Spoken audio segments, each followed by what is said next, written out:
Sir अगर आप basically जब यहाँ पर ध्यान देंगे तो हमारे पास C S by R S बराबर दिया हुआ है ओमेगा एन स्क्वायर बाई दिया हुआ है S square plus 2 zeta N omega N into S और प्लस ओमेगा दिया हुआ है बेसिकली एन स्क्वायर।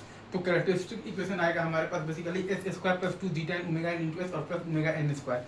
तो एस का वैल्यू आ जाएगा हमारे पास minus zeta N into omega N और plus minus omega N into under root of the one minus आ जाएगा तो जीटा एन स्क्वायर इंटू आ जाएगा हमारे पास जे का, जिसको कि हम चाहें तो बोल सकते हैं कि minus zeta N into omega N और plus minus J omega D, और ओमेगा डी है हमारे पास omega N under root of the one minus zeta N square. तो टेन थीटा है हमारे पास basically under root of the one minus zeta N square और बाई आ जाएगा हमारे पास बेसिकली जीटा एन, और साइन थीटा आ जाएगा हमारे पास under root of the one minus zeta N square और कॉस थीटा आ जाएगा हमारे पास बेसिकली तो जीटा एन, राइट। तो sine square plus cos square बराबर 1 है और साइन बाई कॉस बराबर है 10, तो सही निकाला, राइट।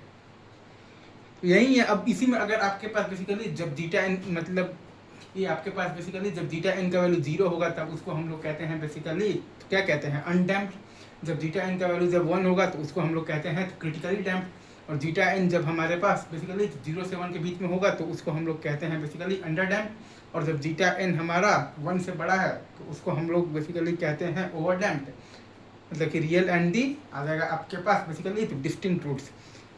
और रियल पार्ट क्या है आपका बेसिकली यहाँ पर minus zeta N omega N, और इमेजिनरी पार्ट क्या है आपके पास omega N under root of the one minus zeta N square. That's it. चलिए सर आगे बढ़ते मूव ऑन।